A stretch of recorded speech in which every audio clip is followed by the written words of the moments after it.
Hello everyone, I am Ravinder Ravi, PGT Mathematics, and today we will discuss the chapter number 6 of the plus 2 class, which is application of derivative, and today's topic is maxima and minima. So आज हम discuss करने वाले हैं maxima और minima.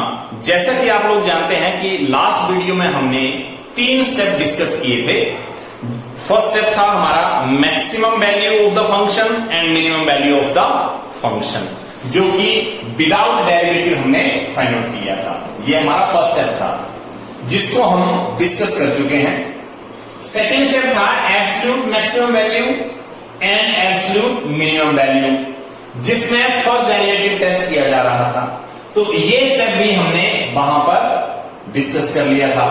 सो आज का जो main topic discuss करने जा रहे हैं वो ये थर्ड स्टेप है, लोकल मैक्सिमा लोकल मिनिमा, जिसको सेकंड डेरिवेटिव टेस्ट से भी जानते हैं।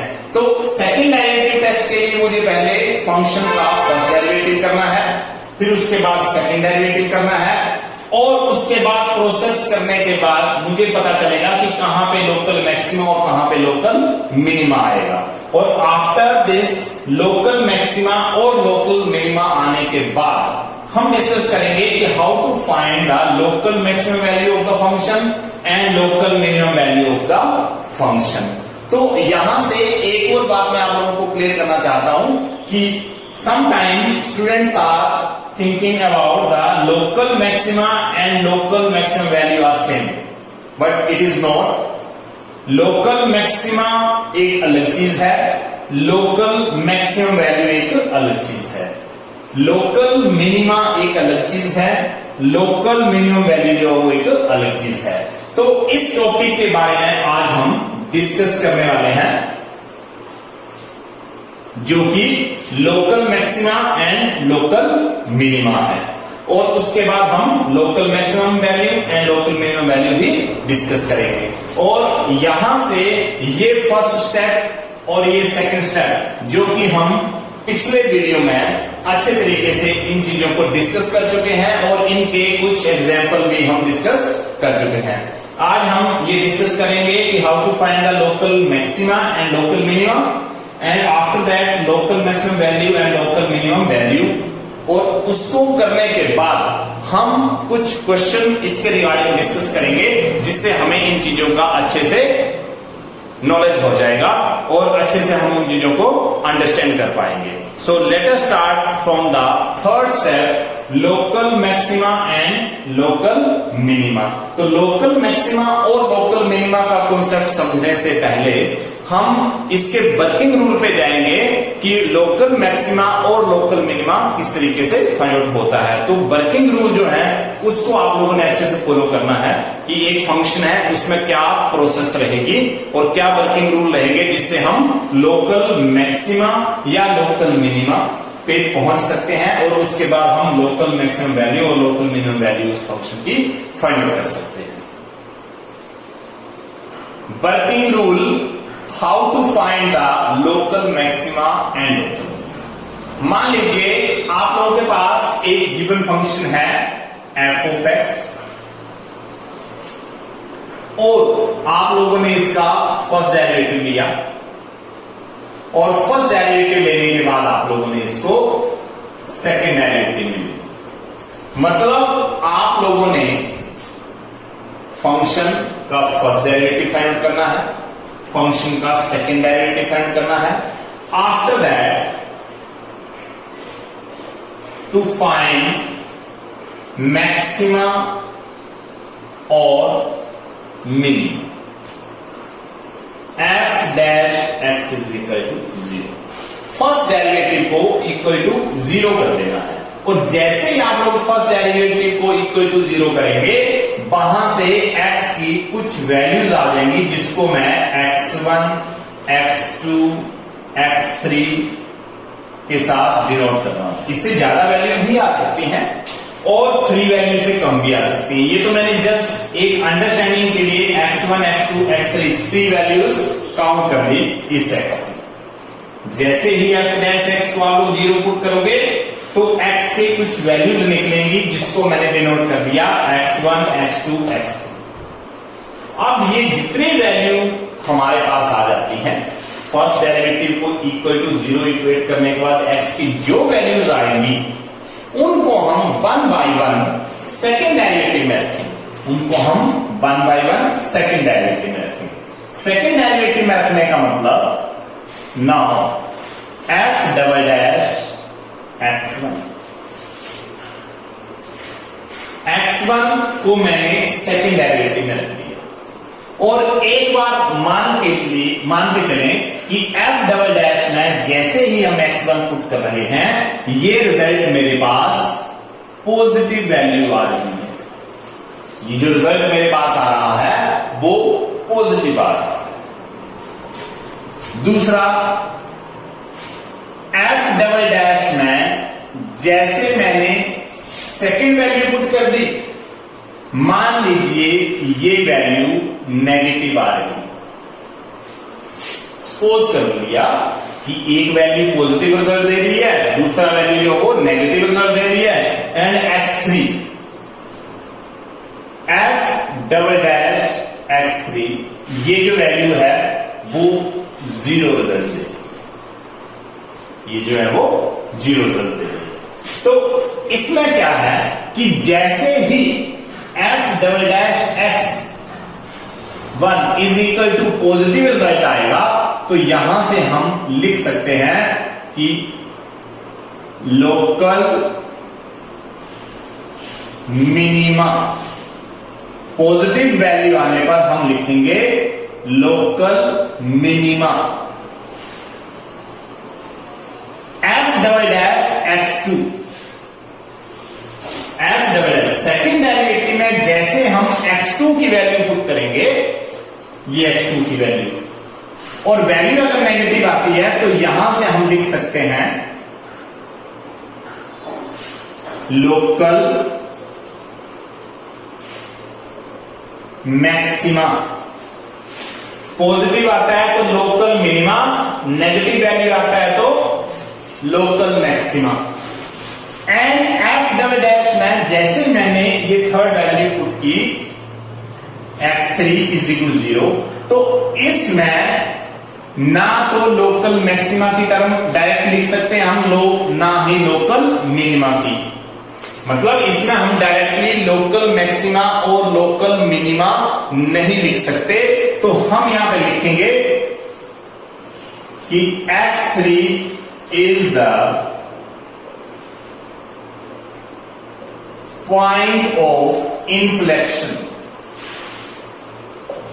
पॉइंट ऑफ इन्फ्लेक्शन मतलब क्या है कि जो वैल्यू सेकेंड डेरिवेटिव में पुट करने पर हमें 0 रिजल्ट देती है, मतलब वो ना तो नेगेटिव में रिजल्ट आ रहा है ना तो वो पॉजिटिव में आ रहा है, तो x3 जो होगा वो पॉइंट ऑफ इन्फ्लेक्शन होगा। इसका मतलब यह है कि क्वेश्चन जो है वो डाइवर्ट हो जाएगा पॉइंट ऑफ इन्फ्लेक्शन की टर्म में, और मैक्सिमा मिनिमा जो है वो एक अलग ही तरीके से फाइंड आउट किए जाएंगे, जिसको हम बाद में डिस्कस कर सकते हैं। या कोई क्वेश्चन में कोई ऐसी वैल्यू आ जाती है तो वहां पे हम बाद में आप लोगों को डिस्कस करके ये चीज बता सकते हैं। लेकिन कॉन्सेप्ट हमारा जो है वो अभी तक लोकल मिनिमा और लोकल मैक्सिमा का है, तो इस चीज को फिलहाल के लिए एक साइड रखना है। पहले हम इन दोनों ही टर्म्स को डिस्कस करें, इन दोनों ही पॉइंट्स को डिस्कस करने वाले हैं कि अगर x1 पुट करने पर, x1 क्या कि कोई भी वैल्यू पुट करने पर पॉजिटिव रिजल्ट आता है। सेकेंड डेरिवेटिव में जब x की वैल्यू हम पुट कर रहे हैं तो पॉजिटिव रिजल्ट आ रहा है, जिससे हमें लोकल मिनिमा का पता चल रहा है, मतलब वो लोकल मिनिमा की वैल्यू होगी। तो हम यहां से ये लिख सकते हैं कि implies that f of x has local minima at x1, local minima at x1। और इस कॉन्सेप्ट के लिए हम लिख सकते हैं कि जहां वैल्यू नेगेटिव रिजल्ट दे रही है तो हम लिख सकते हैं कि f of x has local maxima at x2, at x2। इसका मतलब यह है कि अगर सेकंड डेरिवेटिव जो है वो पॉजिटिव रिजल्ट देता है तो लोकल मिनिमा की तरफ आएगी। इसका मतलब F of X has the local minima at x1। अगर x2 सेकंड डेरिवेटिव जो है वो वैल्यू x की वैल्यू पुट करने पर नेगेटिव रिजल्ट देता है तो हम लिख सकते हैं कि local maxima means F of X has the local maxima at x2। और जहां वैल्यू पुट करने के बाद वैल्यू 0 आती है तो वहां हम लिख सकते हैं पॉइंट ऑफ इन्फ्लेक्शन। अब कॉन्सेप्ट आता है कि लोकल मैक्सिमा और लोकल मिनिमा के बाद local maximum value, local maximum value को हम कैसे फाइंड आउट कर सकते हैं? तो जहां पर लोकल मैक्सिमा की टर्म आई होगी, देखिए ये लोकल मैक्सिमा है और मैं यहां पे फाइंड आउट करने जा रहा हूं local maximum value. Local maximum value find out करने के लिए हम गिवन फंक्शन को यूज करेंगे, गिवन फंक्शन, और उसमें लोकल मैक्सिमा का पॉइंट पुट करेंगे जो कि x2 है। इसका मतलब क्या हो गया कि जिस पॉइंट पे लोकल मैक्सिमा आएगा, जिस पॉइंट पे लोकल मैक्सिमा आएगा उस पॉइंट को हम फंक्शन में पुट करेंगे तो लोकल मैक्सिमम वैल्यू आएगी F of x2। Local maximum value F of x2 और लोकल मिनिमम वैल्यू के लिए फंक्शन में, इस फंक्शन में लोकल मिनिमा का पॉइंट जो कि x1 है वो पुट करेंगे। अब हमारे पास रिजल्ट ये आ जाता है कि जब हम लोकल मिनिमम वैल्यू फाइंड कर रहे हैं तो फंक्शन में लोकल मिनिमा का पॉइंट पुट करना है। लोकल मिनिमम वैल्यू के लिए गिवन फंक्शन में लोकल मिनिमा का पॉइंट x1 जो है वो पुट करेंगे तो लोकल मिनिमम वैल्यू आ जाएगी। लोकल मैक्सिमम वैल्यू के लिए आपने लोकल मैक्सिमा का जो पॉइंट x2 है उसको फंक्शन f ऑफ x में पुट करना है तो हमारे पास लोकल मैक्सिमम वैल्यू आ जाएगी। तो ये कॉन्सेप्ट, फर्स्ट वैल्यू तो ये है कि आप लोगों ने फंक्शन का फर्स्ट डेरिवेटिव लिया, आपने फंक्शन का सेकंड डेरिवेटिव लिया, फंक्शन का फर्स्ट डेरिवेटिव इक्वल टू 0 कर दिया। जैसे 0 किया ये वैल्यू आप लोगों के पास x1, आपके पास x2, आपके पास x3, मतलब f डैश x 0 को इक्वेट करने के बाद हमारे पास वैल्यू x1, x2, x3 आ गई। x1, x2, x3 वैल्यूज आ गई और इन वैल्यूज को 1 बाय 1 अगर हम फंक्शन में पुट करेंगे सेकेंड डेरिवेटिव में, x1, x2, x3 को हम फंक्शन पुट करेंगे, फंक्शन इज सेकेंड डेरिवेटिव में। सेकेंड डेरिवेटिव में मैंने x1 पुट कर दिया, सेकेंड डेरिवेटिव में मैंने x2 पुट कर दिया, सेकेंड डेरिवेटिव में मैंने x3 पुट कर दिया। इसके अलावा भी अगर कोई और वैल्यू होगी तो हम सेकेंड डेरिवेटिव में उनको आगे पुट करेंगे। तो यहां से सेकेंड डेरिवेटिव में जैसे मैंने x1 पुट किया था मेरे पास पॉजिटिव रिजल्ट आ गया, सेकेंड डेरिवेटिव में पुट किया नेगेटिव रिजल्ट आ गया, सेकेंड डेरिवेटिव में पुट किया 0 रिजल्ट आ गया। तो 0 के लिए तो डायरेक्टली इस वैल्यू में पॉइंट ऑफ इन्फ्लेक्शन आ गया जहां पे मैक्सिमम मिनिमम की टर्म डायरेक्टली नहीं आ रही है, ये एक अलग प्रोसेस बन गया। लेकिन जहां पर हमारे पास पॉजिटिव वैल्यू आ रही है तो वहां पे हम लोकल मिनिमा लिख पाएंगे, F of X has a local minima at x1, मतलब x1 पे ये लोकल मिनिमा है। जहां नेगेटिव रिजल्ट आ रहा है वहां पे लोकल मैक्सिमा। अब लोकल मैक्सिमम और लोकल मिनिमा फाइंड आउट करने के बाद हम फाइंड आउट करने जा रहे हैं local maximum value and local minimum value. तो local maximum value find out करने के लिए हमने मैक्सिमा का जो पॉइंट x2 आया था उसको फंक्शन में पुट कर दिया f ऑफ x2, और उसके बाद लोकल मिनिमम वैल्यू फाइंड करने के लिए हमने मिनिमा का पॉइंट जो वो फंक्शन पुट कर दिया एफ ऑफ एक्स में, तो यहां से दो रिजल्ट ये आ गए। तो इन रिजल्ट्स का आप लोगों ने खास ख्याल रखना कि लोकल मैक्सिमा और लोकल मिनिमा फाइंड आउट करने के बाद ही हम लोकल मैक्सिमम वैल्यू फाइंड कर पाएंगे और local minimum value find out कर पाएंगे। तो इसमें पॉजिटिव रिजल्ट आने पर local minima, second derivative negative result देने पर लोकल मैक्सिमा, और जहां पे जीरो रिजल्ट आएगा वहां पे पॉइंट ऑफ इंफ्लेक्शन। तो इसके रिगार्डिंग अब हम कुछ एग्जाम्पल लेने वाले हैं जिससे आप लोग ये समझ पाएंगे कि इन चीजों को कैसे फाइनलाइज किया जा रहा है, कैसे फंक्शन का फर्स्ट डेरिवेटिव लेना है, कैसे सेकंड डेरिवेटिव लेना है, उसके बाद फंक्शन का फर्स्ट डेरिवेटिव इक्वल टू 0 करना है, वहां से सेकंड डेरिवेटिव में पुट करते नेगेटिव पॉजिटिव मिलेंगे, नेगेटिव पॉजिटिव मिलने के बाद लोकल मैक्सिमम मिनिमा आ जाएगा, और वहां से हम लोकल मैक्सिमम वैल्यू और local minimum value find out कर पाएंगे। So let us start from the first example. Now our first question is find the points of local maxima and local minima. मुझे local maxima का point और local minima का point find out करना है। If any of the function F of X is equal to X minus 1 into x plus 2 whole square and find also the local maximum value and local minimum value. इसका मतलब ये कि local maxima and local minima find out करने के साथ साथ मुझे local maximum value भी फाइंड आउट करनी है और लोकल मिनिमम वैल्यू भी फाइंड आउट करनी है। तो ये सेम प्रोसेस का क्वेश्चन बन गया।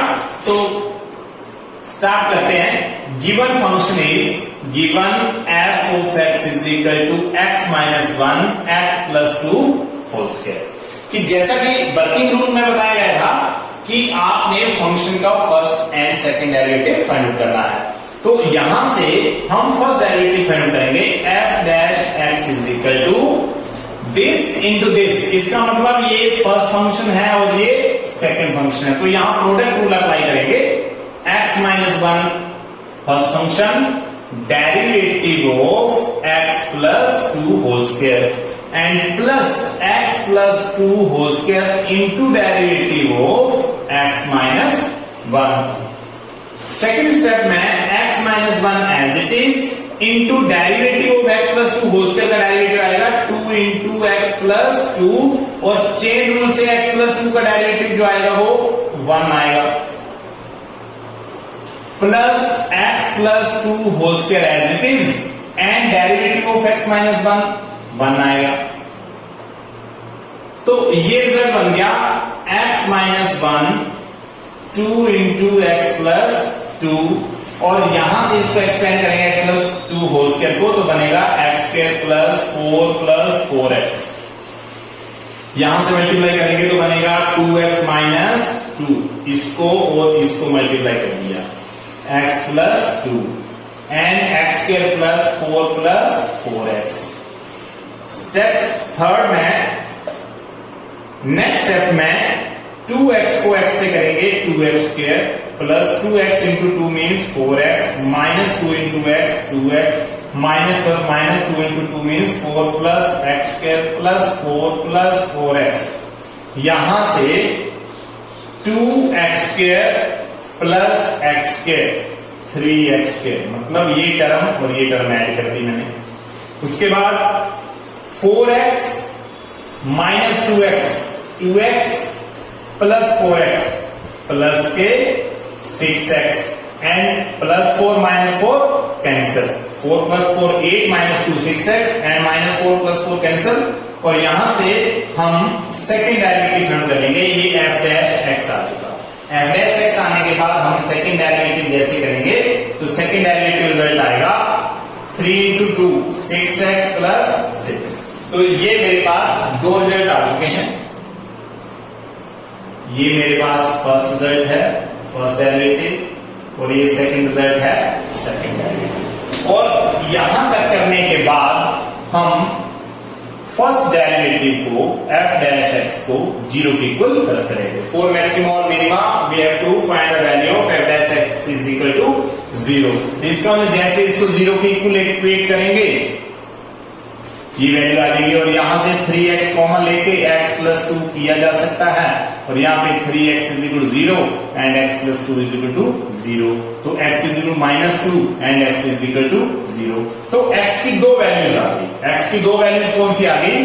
x is equal to 0 and -2। ये दो वैल्यू x की आ चुकी है। अब ये जो दो वैल्यू आ गई हैं इनको 1 बाय 1 हम कहां रखेंगे?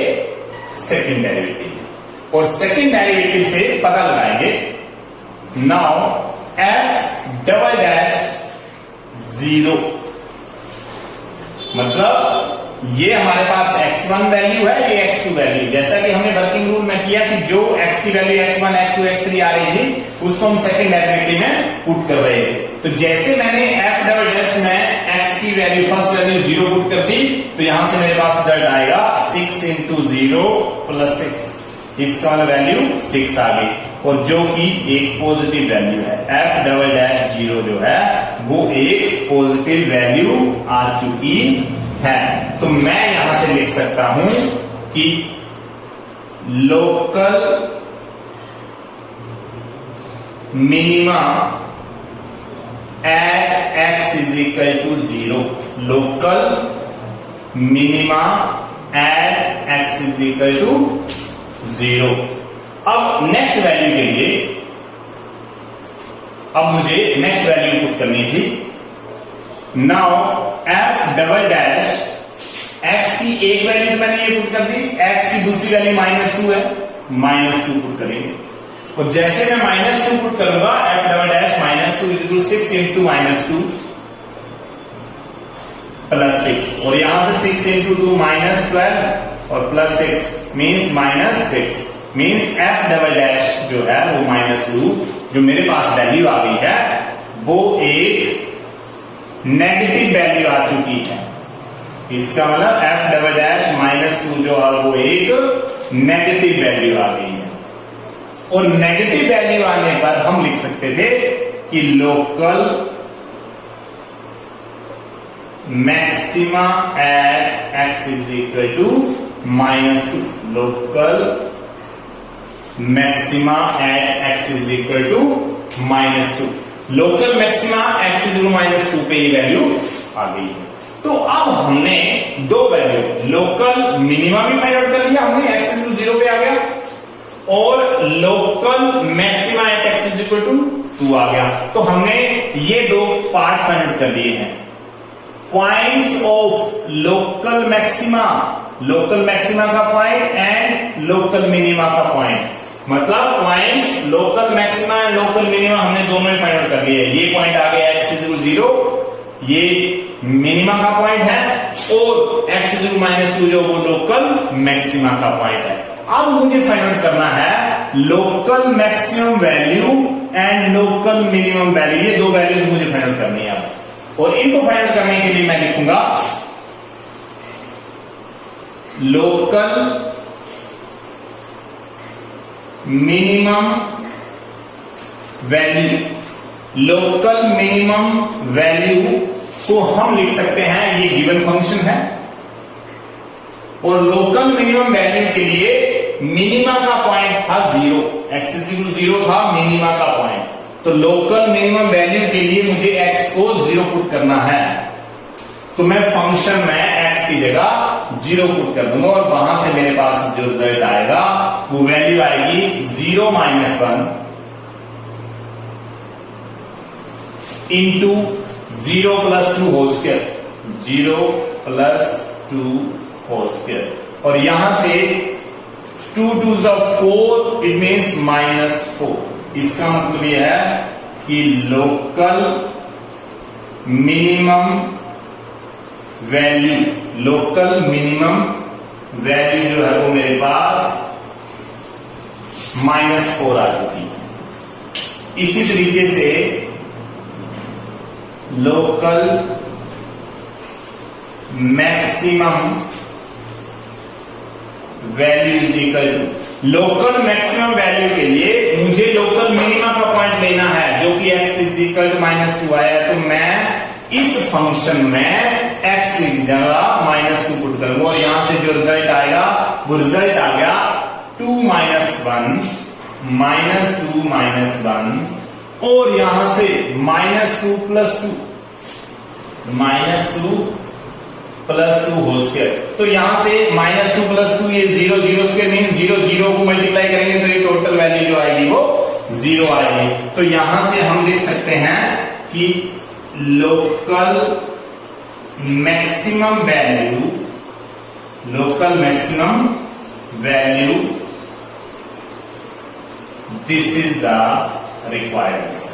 इसका मतलब मेरे पास 4 वैल्यूज फाइंड आउट करनी, लोकल मैक्सिमा मैंने ये फाइंड आउट कर लिया, लोकल मिनिमा मैंने ये फाइंड आउट कर लिया, लोकल मैक्सिमम वैल्यू 0 आ गई जो कि लोकल मैक्सिमा का पॉइंट है 2 -2 एंड लोकल मिनिमम वैल्यू जो कि -4 आ चुकी जो कि x की वैल्यू थी 0, मतलब लोकल मिनिमा जो था वो 0 पे था, तो लोकल मिनिमम वैल्यू जो वो 0 पे -4 आ रही है। तो ये कुछ रिजल्ट्स हैं। तो इस तरीके से हम सारी वैल्यू जो है वो फाइंड आउट कर सकते हैं और ये क्वेश्चन सेम एज हुआ है जैसे हमने वर्किंग रूल में किया हुआ है। तो इस तरीके का अब हम एक नेक्स्ट और क्वेश्चन लेने वाले हैं जिससे आप लोगों को और भी क्लियरिटी हो जाएगी। Now our next question is find two numbers whose sum is 24 and whose product is as large as possible। हमें ये प्रूव करना है कि कोई दो नंबर हैं जिनका सम 24 है। अगर हम उन दोनों ही नंबर का एडिशन करते हैं तो हमारे पास 24 आता है, लेकिन हम उन दोनों नंबर्स का प्रोडक्ट करते हैं तो वो प्रोडक्ट जो होता है वो लार्ज एज पॉसिबल, मतलब जितना हो सके सबसे ज्यादा उन्हीं दो नंबर का प्रोडक्ट आएगा।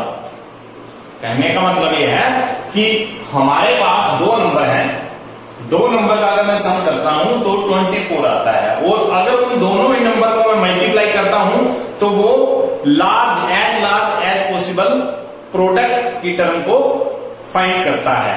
तो इसका मतलब ये है कि अब हमें सॉल्यूशन में लिखना है कि गिवन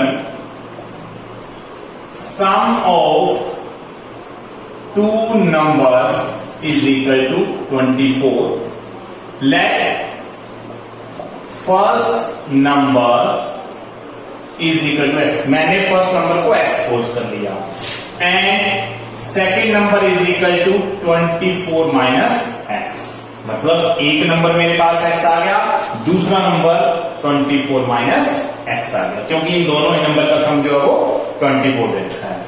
नाउ प्रोडक्ट में first number into second number, product जैसे ही करेंगे प्रोडक्ट को हम p से डिनोट कर रहे हैं और हमारे पास रिजल्ट आ जाएगा 24x माइनस एक्स स्क्वायर। तो इसका मतलब ये है कि ये हमारे पास गिवन फंक्शन की टर्म आ गई, ये हमारे पास गिवन फंक्शन आ चुका है। अब ये फंक्शन है, इसका हम फर्स्ट डेरिवेटिव फाइंड आउट करेंगे, इसी फंक्शन का सेकंड डेरिवेटिव फाइंड आउट करेंगे, उसके बाद फर्स्ट डेरिवेटिव को इक्वल टू 0 पुट करेंगे और इक्वल टू 0 पुट करने के बाद टर्मों को x की वैल्यूज को सेकंड में पुट करेंगे और वहां से मैक्सिमम और मिनिमा की टर्म आ जाएगी। तो लेट अस स्टार्ट। डेरिवेटिव जैसे किया p डैश करने पर, फर्स्ट डेरिवेटिव जैसे हम करेंगे इसका मतलब d upon dx, first derivative करने पर dp upon dx is equal to d upon dx of 24x minus X square और यहां से रिजल्ट आ गया 24 माइनस 2x। तो इसका मतलब dp अपॉन dx की जो टर्म आ चुकी है वो हमारे पास ये टर्म आ dp upon dx। Now second derivative करेंगे तो d square p upon dx square और इसका सेकेंड डेरिवेटिव लेंगे तो माइनस के 2 आएंगे, क्योंकि 24 का डेरिवेटिव 0 हो जाएगा, minus as it is 2x का डेरिवेटिव 2। तो ये हमारे पास सेकेंड डेरिवेटिव आ गया। इसका मतलब हमने फंक्शन का फर्स्ट डेरिवेटिव ले लिया, हमने फंक्शन का सेकेंड डेरिवेटिव ले लिया। अब हमने करना है now dp upon dx is to 0, मतलब मैंने फर्स्ट डेरिवेटिव को इक्वल टू 0 रख दिया, और जैसे 0 रखेंगे 24 minus 2x is equal to 0 और minus 2x is equal to 24 with minus sign. क्यों? क्योंकि 24 इस साइड जाएंगे तो माइनस के 24 बन जाएंगे, और 2x is equal to 24, x is equal to 12। तो यहां से x की एक वैल्यू आई है, x की मेरे पास एक ही वैल्यू आई है, x is equal to 12। x is equal to 12 आने पर अब हम इसको पुट कर रहे हैं,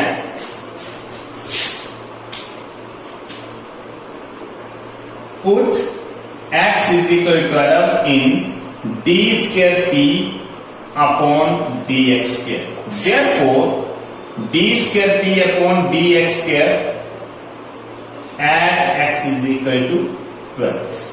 x इज इक्वल टू 12 पे d square p upon dx square पे अगर मैं x की वैल्यू 12 पुट करता हूं तो भी मेरे पास रिजल्ट माइनस के 2 वैल्यू ही रहता है। इसका मतलब इंप्लाइज करके मैं लिख सकता हूं कि d square p upon dx square at x is equal 12 is equal to negative, is equal to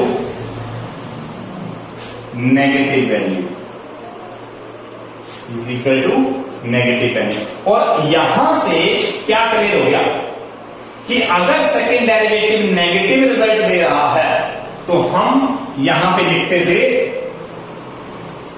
therefore local maxima at x is equal to 12।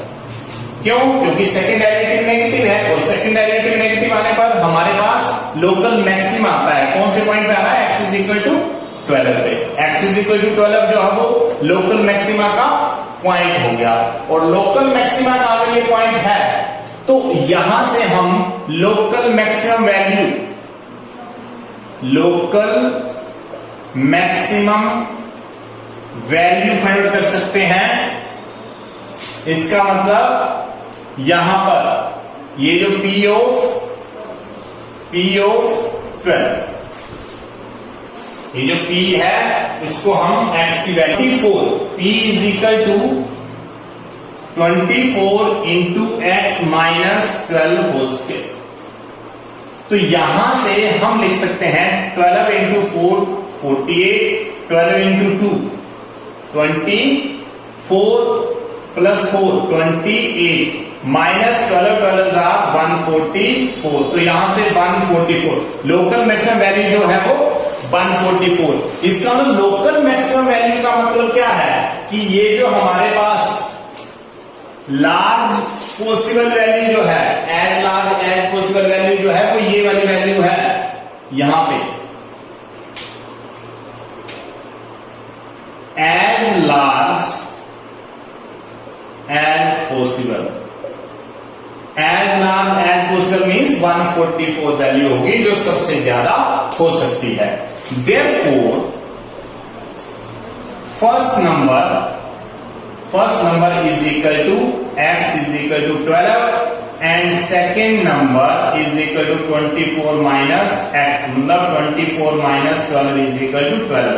तो इसका मतलब ये आ गया, इस क्वेश्चन का मतलब ये आ गया कि हमारे पास दो नंबर, एट लास्ट हमने ये फाइंड आउट कर लिया कि फर्स्ट नंबर 12 है, सेकेंड नंबर भी 12 है, और ये ही ऐसे दो नंबर हैं जिनका प्रोडक्ट करने पर मैक्सिमम वैल्यू आ जाती है। मतलब क्या है कि as large as possible value आएगी जो अगर इसका हम प्रोडक्ट करते हैं। तो फॉर एग्जांपल के लिए आप सब समझ सकते हैं कि अगर मैं दो नंबर 12 और 12 ले रहा हूं तो इसका मल्टीप्लाई 12 बन रहा है 144। अगर मैं एक नंबर 13 ले लूं और दूसरा नंबर 11 ले लूं तो इन दोनों का सम जो है वो 24 है। 13 और 11 का सम जो है वो 24 है। तो इनका 24 सम तो बन रहा है, लेकिन अगर मैं इनको मल्टीप्लाई करता हूं तो इनको मल्टीप्लाई करने पर 13 इंटू 11 को मल्टीप्लाई करने पर 143 रिजल्ट आता है, जो कि मैक्सिमम से कम आ रहा है। अगर मैं एक वैल्यू को 14 ले लेता हूं और दूसरे को 10 ले लेता हूं, एक वैल्यू को मैं 14 और दूसरे को 10 और 14 प्लस करेंगे तो 24 आ जाएगा।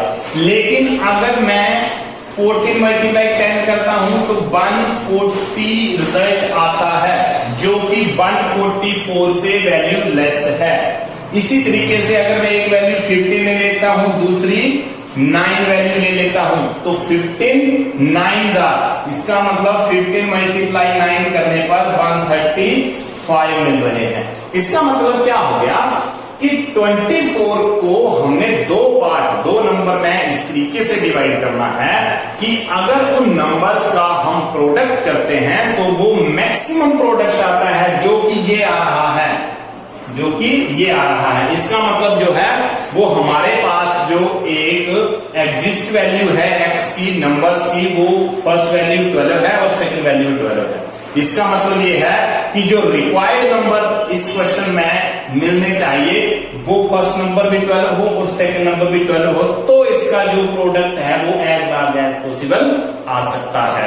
तो this is the required result, x की value 12 and second number 24 minus x means ये भी वैल्यू 12। तो this is the required result कि दोनों नंबर जो होंगे वो 12 है, फर्स्ट भी 12 एंड सेकंड भी 12। बाकी आप लोगों ने एग्जाम्पल करके देख लिया कि यहां से वैल्यू कोई भी सेटिस्फाई नहीं कर रही है, मतलब उनका एडिशन करने पर तो वो 24 मिल रहा है, लेकिन प्रोडक्ट जो है वो पॉसिबल वैल्यू जो है वो लार्ज वैल्यू नहीं आ पा रही, और लार्ज वैल्यू जो वो 12 की ही आ रही है। This is the requirement. Our next question is prove that the area of rectangle of given parameter is maximum when it is a square. कहने का मतलब यह है कि हमें प्रूव करना है कि area of rectangle is maximum, कि उस रेक्टेंगल का एरिया मैक्सिमम होता है when it is a square. जब वो रेक्टेंगल स्क्वायर के इक्वल आता है तो उस रेक्टेंगल का एरिया जो होता है वो मैक्सिमम होता है विद द गिवन पैरामीटर, जबकि उसका पैरामीटर मुझे गिवन दे रखा है। तो मैं सबसे पहले लिखूंगा कि length and breadth of rectangle are x and y। मतलब मैंने रेक्टेंगल के लेंथ और ब्रेड्थ x और y सपोज कर लिए, एंड गिवन है मुझे गिवन x प्लस y, ये जो पैरामीटर दे रखा है 2 इंटू एक्स प्लस वाई, जो p को दे रखा है, p means parameter. Given parameter देने का मतलब यही था कि 2 into length plus breadth is equal to parameter p। तो इंप्लाइज करके हम लिख सकते हैं 2x plus 2y is equal to p, और यहां से मैं x की वैल्यूज फाइंड आउट कर सकता हूं। x is equal to p minus 2y upon 2, ये मैंने x की वैल्यू निकाल ली। मैं यहां से चाहे x निकाल लूं चाहे मैं यहां से y फाइंड आउट कर लूं, मतलब एक वैल्यू मुझे यहां से फाइंड आउट करनी है, जो कि मैंने फाइंड आउट कर ली। नाउ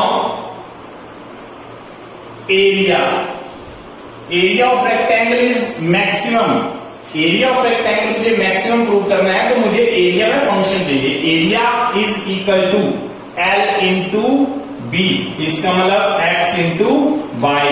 तो यहां से एरिया का जो रिजल्ट आ गया तो यहां से a is equal to x की वैल्यू मैंने रख दी p minus 2y upon 2 into y, और यहां से जो एक फंक्शन मेरे पास कंप्लीट हो गया वो ये वाली वैल्यू आ गई यहां से कि p by minus 2y square upon 2। यहां से मेरे पास एरिया का जो फंक्शन कंप्लीट हो गया वो ये आ चुका मेरे पास। अब मैं इस ए का डेरिवेटिव फाइंड करूंगा।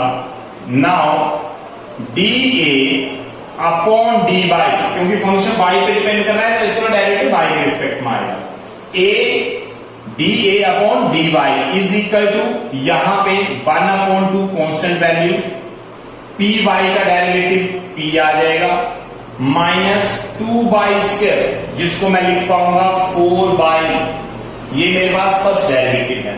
नाउ सेकेंड डेरिवेटिव मतलब d square a upon d y square is equal to 1/2, और यहां से जैसे मैं डेरिवेटिव फाइंड करूंगा पी का डेरिवेटिव 0 बन जाएगा और माइनस 4/, का डेरिवेटिव 4, जिसकी वैल्यू -2 आ गई, D square a upon d y square.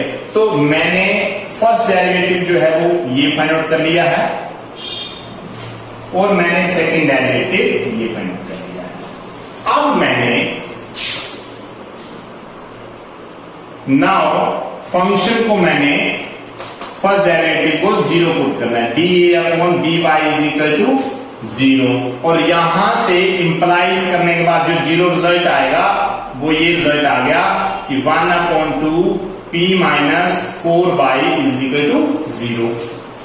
D a upon d y is equal to 0 implies that d a upon d y की वैल्यू यहां से ये पुट कर दी और इक्वल टू 0, और यहां से रिजल्ट आ गया p माइनस 4/, इज इक्वल 0, क्योंकि 2 क्रॉस मल्टीप्लाई से 0, और यहां से मेरे पास जो वैल्यू आपके आ गई है वो y is equal to p upon 4 आ गई। y की जो वैल्यू थी वो p अपॉन 4 आ गई, और ये y की वैल्यू अब हम सेकेंड रिजल्ट में पुट करेंगे। Now d square a upon d y square at y is equal to p upon 4 is equal to -2।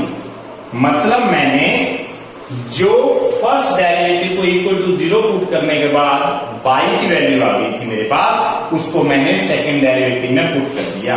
तो सेकंड डेरिवेटिव में तो यहां पे जरूरत ही नहीं है, क्योंकि सेकंड डेरिवेटिव ऑलरेडी -2 आया हुआ है और यहां पे y की कोई वैल्यू नहीं है जिसको मैं पुट करूं, तो ये रिजल्ट जो है वो नेगेटिव कंसीडर हो गया, क्योंकि -2 मतलब नेगेटिव वैल्यू, और नेगेटिव आने पर सेकंड डेरिवेटिव नेगेटिव वैल्यू आने पर हम लिख सकते हैं कि local maxima at y is equal to p upon 4, y की वैल्यू जो वो p अपॉन 4 वैल्यू आ गई है लोकल मैक्सिमा की। और लोकल मैक्सिमा अगर आ गया है तो मैं लोकल मैक्सिमा आने पर local maximum value find out कर सकता हूं फंक्शन की। तो देयरफॉर करके हम a इज इक्वल टू 1/2 को बाहर रख लो और अंदर वैल्यू पी वाई पुट करेंगे। पी वाई मतलब ये p और y की value p upon 4 -2 into by square means p square upon 16, और यहां से a इज इक्वल टू 1/2, यहां से p स्क्वायर अपॉन 4 और p स्क्वायर अपॉन 8, और यहां से 1/2, 8 एलसीएम आ जाएगा, और 8 एलसीएम आने के बाद यहां पे 2p square minus p square और is equal to 1/2 into 8, 2 into 8 यहां पे हम 16 लिख सकते हैं, और यहां पे 2p square minus p square मतलब p स्क्वायर। तो this is the required area. ये तो आ गया रिक्वायर्ड एरिया, लेकिन जब हमने सेकेंड डेरिवेटिव को नेगेटिव प्रूव कर दिया, तो हमारे पास area of rectangle is maximum prove हो गया। क्यों? क्योंकि सेकेंड डेरिवेटिव नेगेटिव आ रहा है, और सेकेंड डेरिवेटिव नेगेटिव आने का मतलब क्या था कि जो हमारे पास एरिया ऑफ रेक्टेंगल है वो मैक्सिमम आ गया है, एरिया ऑफ रेक्टेंगल जो है वो मैक्सिमम, क्योंकि यहां मैक्सिमम प्रूव होने का मतलब ही यहां पे मैक्सिमम प्रूव हो जाना है। अगर यहां पे पॉजिटिव वैल्यू आती तो एरिया ऑफ रेक्टेंगल जो होता वो मिनिमम प्रूव हो जाता, लेकिन मुझे इस क्वेश्चन में मैक्सिमम प्रूव करना था, तो हमारा क्वेश्चन एरिया ऑफ रेक्टेंगल का मैक्सिमम प्रूव यहां से ही हो गया है, यहां से ही मेरा रिजल्ट आ चुका है, यहां से ही हमारा रिजल्ट आ चुका है।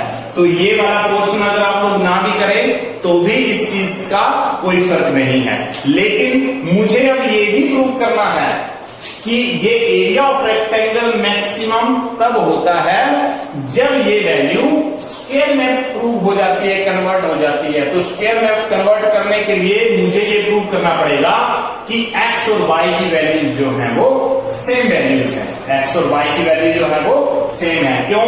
क्योंकि x और y को अगर मैं सेम प्रूव कर देता हूं तो लेंथ और ब्रेड्थ सेम हो जाएगी, और जिस रेक्टेंगल की लेंथ ब्रेड्थ सेम होती है वो रेक्टेंगल जो है वो स्क्वायर बन जाती है। तो इस तरीके से हम यहां पे लिख सकते हैं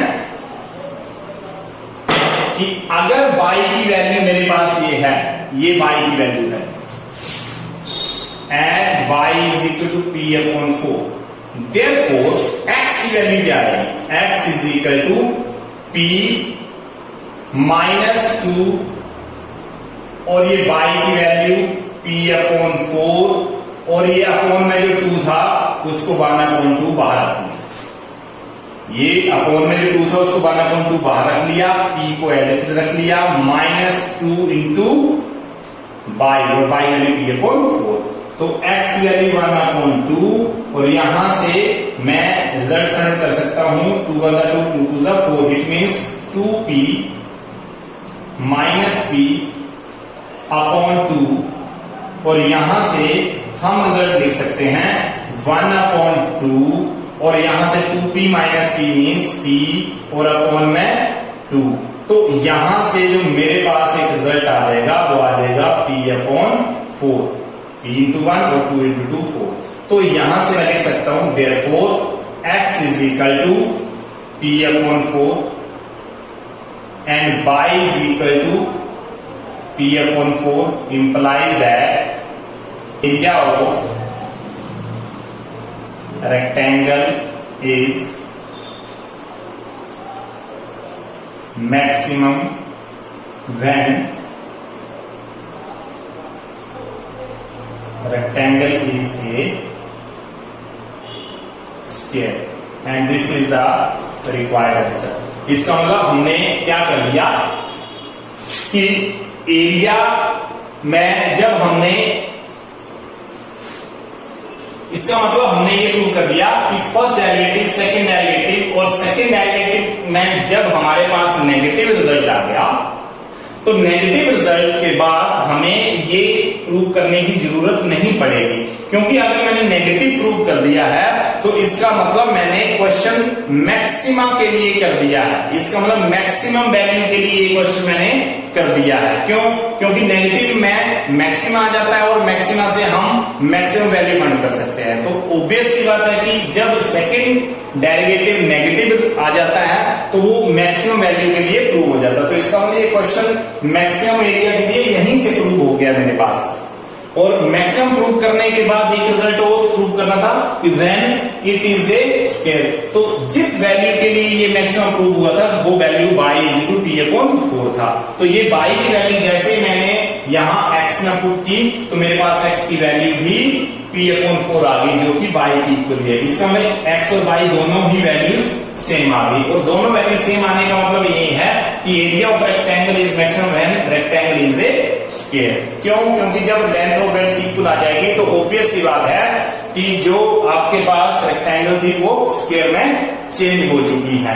तो तरीके से मैक्सिमम क्वेश्चन अब आप लोग अपनी बुक की एक्सरसाइज के कर सकते हो, उनको अंडरस्टैंड कर सकते हो, उनको प्रैक्टिस कर सकते हो, और इन क्वेश्चंस को करने के लिए आप लोगों को कहीं ना कहीं मेंसुरेशन के रिजल्ट्स की जरूरत पड़ेगी। तो वो रिजल्ट्स हमने राइट डाउन किए थे एप्लीकेशन ऑफ डेरिवेटिव का, जो फर्स्ट टॉपिक हमने किया था rate of change of the quantities, उसमें हमने कहीं ना कहीं ये सारे के सारे रिजल्ट 2 डायमेंशन रिजल्ट और 3 डायमेंशन रिजल्ट जो है वो सारे के सारे हमने वहां पे राइट डाउन किए हैं। तो वहां से भी आप लोग हेल्प ले सकते हो और इन क्वेश्चंस को अच्छे से कर सकते हो। तो इन वीडियो की हेल्प से और इन टॉपिक्स की हेल्प से आप लोग अब अपना एप्लीकेशन ऑफ डेरिवेटिव का चैप्टर जो है वो कंप्लीट कर सकते हो। Thank you.